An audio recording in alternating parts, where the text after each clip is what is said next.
नए साल का पक्ष की षष्ठी पड़ने वाली है और इस दिन कर लेना इस वीडियो में बताया गया उपाय। अगर आप आज की वीडियो में बताए हुए इन उपायों में से कोई एक उपाय भी करते हैं तो निश्चित तौर पर आप आरण मुक्त हो जाएंगे दोस्तों। कर्ज या आरण का सिर पर होना जिंदगी को मुश्किल में डाल देता है। कर्ज मुक्त जीवन ही सबसे खुशहाल जीवन होता है। कर्ज लेना जीत आसान होता है, कई बार उसे चुकाना उतना ही मुश्किल हो जाता है। कई बार कर्ज लेने के बाद उसे लौटाना भारी पड़ता है और पूरी जिंदगी कर्ज चुकाते चुकाते खत्म हो जाती है। किसी भी व्यक्ति के लिए कर्ज बहुत बड़ी समस्या होती है। कर्ज में डूबा हुआ व्यक्ति सदैव चिंता में रहता है। कर्ज होने पर उसका पूरा परिवार कष्टों का सामना करता है। कर्ज की वजह से मानहानि, पैसों की तंगी और पारिवारिक कलह झेलने पड़ते हैं। कर्ज में व्यक्ति अपने और अपने परिवार के लिए मुसीबत बन जाता है। कर्ज लेते वक्त ही समस्या के बारे में सोचने की सावधानियां बरतने की आवश्यकता होती है, नहीं तो इन मुश्किलों को टालना नामुमकिन सा लगने लगता है। हमेशा ध्यान रखें, आप कभी भी मंगलवार या शनिवार के दिन कर्ज ना लें, क्योंकि इस दिन लिया कर्ज उतारने में काफी दिक्कतें आ सकती हैं। शनिवार को लिया हुआ कर्ज कभी समाप्त ही नहीं होता। शनिवार के दिन ना तो कर्ज के लिए आवेदन करें और ना ही कर्ज के कागजात पर हस्ताक्षर करें।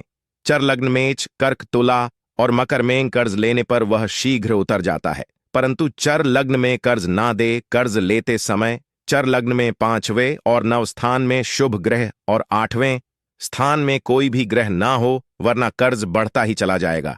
8 अंक न का समझा जाता है, तो 8, 17 और 26 तारीख को कर्ज कभी न लें। इन तारीखों पर लिया गया कर्ज आपके जीवन को मुश्किल कर देता है। कर्ज के आवेदन पर काली स्याही से हस्ताक्षर न करें, इसे अशुभ समझा जाता है। ऐसा कर्ज जल्द आपका पीछा नहीं छोड़ता।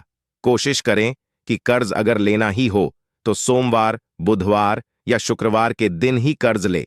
इन दिनों पर लिया गया कर्ज बहुत जल्दी उतर जाता है। इसको चुकाने में कोई बड़ी दिक्कतें नहीं आती। कर्ज के लिए आवेदन करते समय, हस्ताक्षर करते समय हमें ईश्वर का स्मरण करें। ईश्वर से कहे, हे प्रभु, यह धन भी आपका है और मैं भी आपका हूं, इसे चुकाने में मेरी सहायता करें। ऐसे कर्ज जल्दी छुटकारा मिल जाता है, परंतु कई बार कर्ज में व्यक्ति बुरी तरह फंसता चला जाता है, कोर्ट कचहरी के मामलों में उलझ जाता है। अगर ऐसा कुछ हो जाए तो ऐसे में आप कुछ उपाय कर ले। कर्ज से मुक्त होना आसान नहीं, परंतु कठिन भी नहीं है। कर्ज कितना भी बड़ा क्यों ना हो, जरूर उतर जाएगा। तो आज की वीडियो में हम आपको बताएंगे कर्ज मुक्ति के कुछ आसान उपाय, कुछ उपाय पान जो कि बीड़े में उपाय किया जाता है, उस पत्ते को लेकर कर सकते हैं। आगे पहले आपसे रिक्वेस्ट करते हैं कि वीडियो को लाइक जरूर करिएगा, दोस्तों को शेयर कर दीजिएगा, और अगर आपने अभी तक चैनल को सब्सक्राइब नहीं किया है तो चैनल को सब्सक्राइब करके बेल आइकॉन जरूर दबाइए। पान को हिंदू धर्म में लगभग सभी कार्यों में शुभ समझा जाता है। स्कंदा पुराना के अनुसार समुद्र मंथन के समय पहली बार पान के पत्ते का उपयोग किया गया था। तभी से यह पत्ता हर शुभ कार्य में इस्तेमाल होने लगा। पूजा पाठ से लेकर किसी भी शुभ कार्य में पान के पत्ते को जरूर शामिल किया जाता है। ज्योतिष और उपायों में भी इसे बेहद प्रभावशाली समझा जाता है। समझा जाता है कि बुध ग्रह का पान से गहरा नाता है। यह धन की मुश्किलों को भी दूर करता है। अगर आप कर्ज में बुरी तरह डूब चुके हैं, लगता है कि निकलने का कोई रास्ता नजर नहीं आ रहा, हर कोशिश करने के बाद भी कर्ज उतारने में सफलता नहीं मिल रही है, तब पान के पत्ते का यह उपाय आपके जीवन की मुश्किलों को दूर कर देगा। उपाय करने के लिए एक साबुत यानी जो कटा फटा हुआ ना हो, ऐसा साफ सुथरा पत्ता ले। पत्ते का डंठल दें, हरे रंग का ताजा पत्ता आपको लेना है। उस पर 2 लौंग और 1 इलायची रखें। अब इस पत्ते को मोड़कर पान का बीड़ा बना लें और मंगलवार की शाम के समय स्नान आदि करके स्वच्छ वस्त्र धारण कर हनुमान जी के मंदिर में जाएं और उन्हें यह पान का बीड़ा अर्पित कर दें। 3 महीने तक लगातार हर मंगलवार को यह उपाय करें। किसी मंगलवार को अगर आप खुद नहीं जा पाते हैं तो आपके बदले में कोई और भी इसे कर सकता है। इस दिन तामसिक का सेवन ना करें, सात्विकता बनाए रखें। जल्द ही कर्ज चुकाने के रास्ते बनते नजर आएंगे। आसानी से आप आरण मुक्त हो जाएंगे। याद रखें, हनुमान जी की शरण में जो आ गया, हनुमान जी उसका बेड़ा पार लगा देते हैं, आपकी सारी मुश्किलों को खत्म कर देते हैं। अब एक दूसरा उपाय, कई बार ऐसी परिस्थितियां आ जाती हैं कि कर्ज लेने के बाद मुश्किलें बढ़ जाती हैं। आमदनी और किश्तों का मेल नहीं बैठ पाता, न पर्याप्त धन आता है, न कार्यों में आने वाली रुकावटें कम होती हैं। जब आता है तब कई बार अपने चार साथियों को साथ लेकर आता है। नौकरी व्यवसाय में उसी वक्त दिक्कतें आनी शुरू हो जाती हैं, पैसे कहीं फंस जाते हैं, शुभ कार्यों में अड़चन आती है, सगे संबंधी मुंह फेर लेते हैं, लगता है कि आप चारों ओर से घिर चुके हैं। तब ऐसे में एक छोटा सा उपाय जरूर करके देखें। इस उपाय के लिए भी आपको एक पान का पत्ता लेना है। साबुत ताजा हरे रंग का पान का पत्ता लीजिए, डंठल हटा इस पत्ते के चिकने साइड को नीचे कर दें और खुरदरे साइड को ऊपर करें। उस रूखे साइड पर 2 लौंग रखें। अब सावधानी से दोनों हाथों में इस पान के पत्ते को उठाकर बहते हुए पानी में प्रवाहित कर दें। हाथ जोड़कर ईश्वर से प्रार्थना करें कि जो आपके काम में रुकावटें आ रही है, जो आपके जीवन में मुश्किलें आ रही हैं, वह इस पान के पत्ते के साथ बह जाए। वह बहता हुआ पानी आपकी तमाम परेशानियों को अपने साथ बहा ले जाएगा। जल्द परेशानियां दूर हो जाएंगी, कार्यों में सफलता मिलनी शुरू हो जाएगी, हर संकट से बाहर निकलने का रास्ता सामने दिखने लगेगा। बहुत ही कारगर उपाय है, जरूर आजमा कर देखें। और एक उपाय जो आप नवरात्रि में कर सकते हैं। आपके ऊपर अगर कर्ज बढ़ता जा रहा है तो आप नवरात्रि में जितने दिन हो सके रोज पान के पत्ते पर हीम लिखकर मां दुर्गा को अर्पित कर दें। नवमी के दिन आप उस पान के पत्तों को अपने तिजोरी में रख दें। और एक छोटा सा बताते हैं, आप खुद या आपके घर का कोई भी सदस्य, कोई महिला सदस्य भी आपके बदले में कर सकती है, परंतु महिलाएं हनुमान जी को छुए नहीं। आरण मुक्ति के लिए मंगलवार की रात एक विशेष उपाय किया जाता है। उपाय वाले दिन नमक ना खाएं, सेंधा नमक खा सकते हैं। इस दिन बिना लहसुन प्याज का खाना खाएं। रात में स्नान उपरांत 11 बजे से 1 बजे के बीच में आपको यह उपाय करना है। रात के समय चारों ओर शांति होती है और आप प्रभु से आसानी से जुड़ पाते हैं। घर में हनुमान के सामने आप आसन लगाकर बैठ जाएं, दीपक जलाएं, हनुमान जी को लाल पुष्प अर्पित करें और फिर 11 बार हनुमान चालीसा का पाठ करें। यह उपाय नियमित रूप से आपको कम से कम 11 मंगलवार तक करना है। जल्द ही कर्ज से छुटकारा मिल जाएगा। 11 हफ्तों तक हर हफ्ते में एक दिन मंगलवार को आपको यह उपाय करना है और रात को 11 बजे से 1 बजे के बीच ही करना है। जल्द से जल्द आप कर्ज से मुक्त हो जाएंगे। पुरुष मंगल दिन दक्षिण मुखी हनुमान जी को सिंदूर अर्पित करें। महिलाएं लाल पुष्प अर्पित करें। घर में 3 बार सुबह शाम शंख जरूर बजाएं और प्रभु से ऋण मुक्ति की प्रार्थना करें। आसान सा परंतु बहुत प्रभावशाली उपाय है। यह कर्ज मुक्ति के लिए कुछ और उपाय भी आप कर सकते हैं। आप रणमोचन मंगल स्तोत्र का पाठ कीजिए या कनक धारा स्तोत्र का पाठ नियमित रूप से करेंगे तो भी कर्ज से राहत मिल जाएगी। कर्ज की समस्या आपको परेशान नहीं करेगी। उपायों के मेहनत, लगन और नियमितता कर्ज उतारने में बड़ी काम आती है। आप मंगलवार के दिन थोड़ा ही सही पर कर्ज उतारने का प्रयास जरूर करें, थोड़ा थोड़ा करके नियमित रूप से। अगर आप आरण चुकता करते जाएंगे तो आसानी होगी। छोटी रकम ही सही परंतु कर्ज चुकता करने के लिए अलग से निकाल कर रख दें या चुकता करें। कर्ज जल्द ही उतर जाएगा। किसी व्यक्ति के घर पर अगर नकारात्मक शक्तियों का वास हो चुका है तो यकीन मानिए उसके घर कभी भी बरकत नहीं हो सकती है। उसके घर के लोग आपस में लड़ाई करते रहेंगे, धन के सारे मार्ग बंद हो जाएंगे, घर के खर्चे बढ़ जाएंगे, कर्ज के माया जाल में वह फंसता चला जाएगा। परंतु अगर आपके घर पर नींबू का पेड़ है तो आपके घर में सिर्फ सकार रहती है, घर में कभी भी बरकत नहीं होती। और जिस घर की बरकत नहीं होती है वह घर कभी भी आगे नहीं बढ़ पाता है। इसके लिए सबसे बड़ा जो समझा गया है वास्तु दोष को मिटाने के लिए, वह समझा गया है नींबू के पेड़ को। मतलब अगर आपके घर में नींबू का पेड़ हो, चाहे गमले में लगा लीजिए चाहे अपनी जमीन में लगा लीजिए, आपके घर में कभी भी नकारात्मक शक्तियों का वास नहीं होगा। और मान लीजिए अगर आपके घर पर आपको ऐसा लगता है कि किसी ने काला जादू करवा दिया है, तंत्र विद्या आपके घर पर करवा दी है और आप लोग बहुत परेशान हो गए हैं घर की लड़ाई को देख करके, तब आपको जो बताने जा रहे हैं वह सुनिए। पहले तो आप लोग हो सके तो नींबू का पेड़ लगा लीजिए। नींबू तो रातों रात उगता नहीं है, इसके लिए आपको थोड़ा इंतजार करना होगा। धीरे धीरे नींबू का पेड़ बढ़ना शुरू हो जाएगा। जब जब नींबू बढ़ता जाएगा, आपके घर पर सकारात्मक ऊर्जा का वास हो जाएगा, यानी कि माता लक्ष्मी का वास हो जाएगा और नकारात्मक शक्ति का अंत हो जाएगा। तो इसका दूसरा उपाय ये बताया गया है कि हिंदू पुराणों के हिसाब से कि आपको अपने घर के चारों एक एक नींबू रखना है। आपको उल्टी दिशा में, मतलब सीधी दिशा में, नहीं बाएं दिशा से 7 चक्कर मारने हैं। शनिवार के दिन करना है और यह नींबू ले जाकर के किसी भी नदी या तालाब में बहा देना है। यह 4 नींबू अगर आप नदी और तालाब में बहा दिए, आपके घर में जो भी गलत प्रभाव था, बुरी नजर थी, तंत्र विद्या किसी ने करवा रखी थी, बुरी आत्मा थी, नकारात्मक शक्तियों का वास था, वह सब कुछ खत्म हो जाएगा। उन्हीं नींबू के साथ वह चला जाएगा। वह नींबू अपने आप इतनी ताकत रखते हैं कि वह अपने आप में उन नकारात्मक शक्तियों को रख लेते हैं और अपने साथ में बहा ले जाते हैं। इसलिए कोशिश कीजिए तालाब या बहती नदी में ही बढ़ाएगा। दोस्तों, नींबू का तीसरा उपाय जो है वह सफलता के लिए समझा गया है।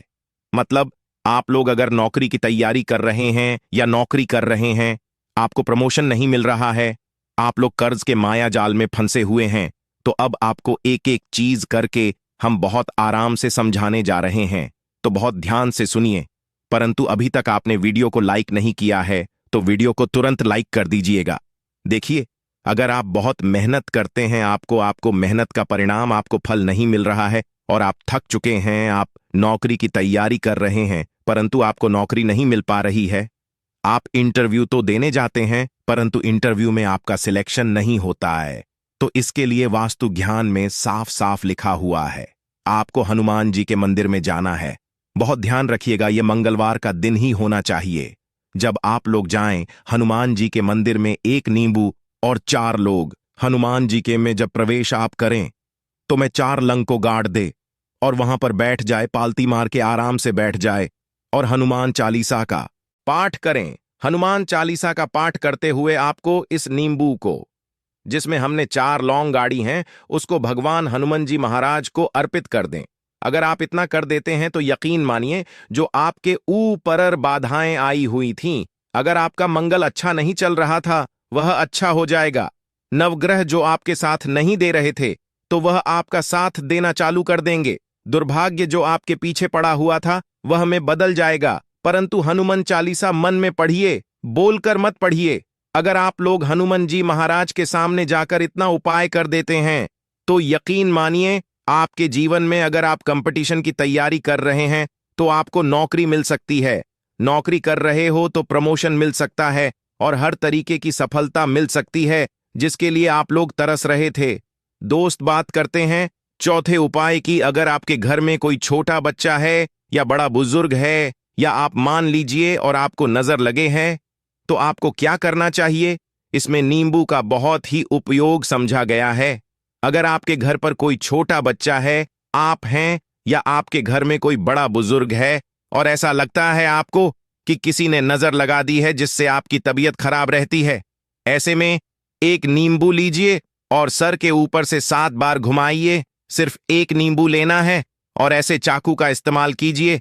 जिसका कभी उपाय ना हुआ हो, उस चाकू से उस नींबू को 2 भागों में काट दीजिए और इसको ले जाकर के घर के बाहर, घर से कहीं भी दूर में जमीन में गाड़ दीजिए। सिर्फ इतना कर दीजिए, जो भी आपके ऊपर नजर लगी हुई होगी वो नींबू अपने साथ उतार ले जाएगा और आपके ऊपर से वह नजर उतर जाएगी।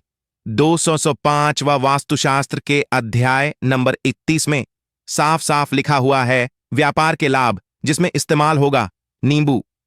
यह एक अध्याय है जिसको अगर आप लोग पढ़ते हैं तो इसमें आप लोग यह पाते हैं, नींबू का अगर आप लोग सही तरीके से उपाय करते हैं तो आपको अपने व्यापार में वृद्धि देखने को मिलेगी। देखिए, अब आपको क्या, पहले तो यह लीजिए, कई लोग व्यापार जो करते हैं, उनका व्यापार जब चल रहा होता है तो कई लोग नजर लगा देते हैं, जिसकी वजह से उनका व्यापार एकदम रुक जाता है और वह थक जाते हैं कि यार अब क्या करें, अब तो हम फंस गए। तो दोस्तों, इसका बहुत सरल सा उपाय है।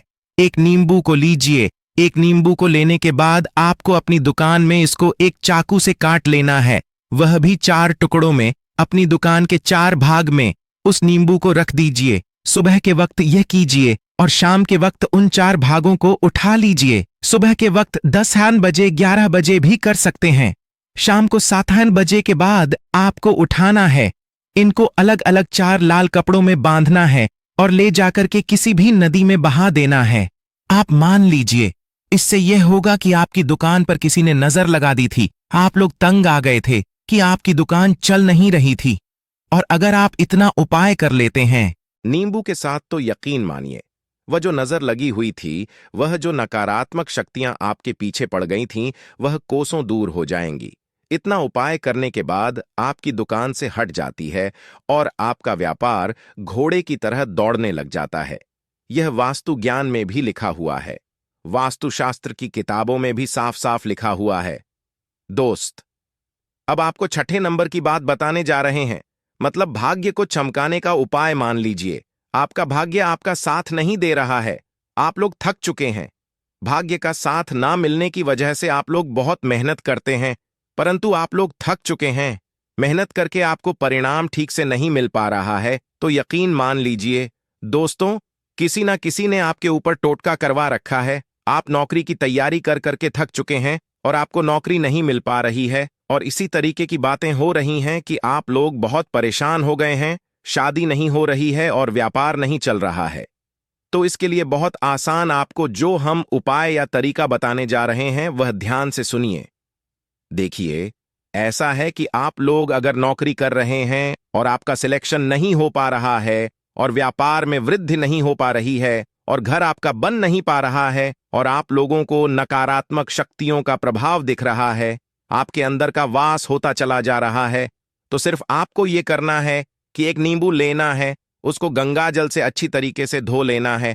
आप लोगों को करना यह है कि इस नींबू को धोने के बाद आपको 108 बार इस मंत्र का जाप करना है। यह मंत्र है ओम श्री हनुमत नमः। अगर इस मंत्र का आप लोग 108 बार जाप कर लेते हैं और इसमें आप लोग 4 लंग देते हैं, तो मान लीजिए आप नौकरी की तैयारी के लिए जा रहे हैं, इंटरव्यू के लिए जा रहे हैं। इस नींबू को अपने बैग में रख लीजिए, अपने पर्स में रख लीजिए या फिर अपनी जेब में रख लीजिए। आप लोग कोई पेपर देने जा रहे हैं तो ऐसे में पेपर के ये सब अंदर ले जाने नहीं देते हैं, तो अपने बैग में रख करके ले जाइए। यकीन मानिए, जो दुर्भाग्य आपके पीछे पड़ा हुआ था, वह आपके भाग्य के रूप में बदल जाएगा। अगर आप नौकरी के लिए, इंटरव्यू के लिए जा रहे हैं, तो आपका वहां सिलेक्शन होना चाहिए। हिंदू पुराणों में साफ साफ लिखा हुआ है।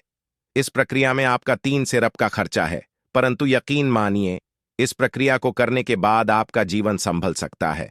ओम श्री हनुमते नमः एक ऐसा जाप है जिससे मान लीजिए, अगर आपका मंगल कमजोर था तो वह मंगल तुरंत मजबूत होता जाएगा, परंतु इसका आपको 108 बार जाप करना होगा, क्योंकि हनुमान जी महाराज को 108 नंबर बहुत ज्यादा पसंद है। 108 कोई भी क्रिया आप हनुमान जी के लिए करते हैं तो वही होता है। और ये क्रिया आप लोग नौकरी के सिलेक्शन के वक्त करते हैं, इंटरव्यू के वक्त करते हैं, अपने कंपटीशन के वक्त करते हैं, तो आपको सफलता मिलना तय समझा जाता है। दोस्तों, 7वां उपाय है रोगी से मुक्ति हेतु। यह अध्याय आपको वास्तु ज्ञान के 48 नंबर पेज पर मिल जाएगा। मतलब मान लीजिए आज के लिए बस इतना ही। दोस्तों, अगर आपको यह वीडियो पसंद आया है तो वीडियो को लाइक करिएगा, दोस्तों को शेयर जरूर करिएगा और सब्सक्राइब करके बेल आइकॉन जरूर दबाइए, ता आने वाला नॉलेजेबल वीडियो आपको सबसे पहले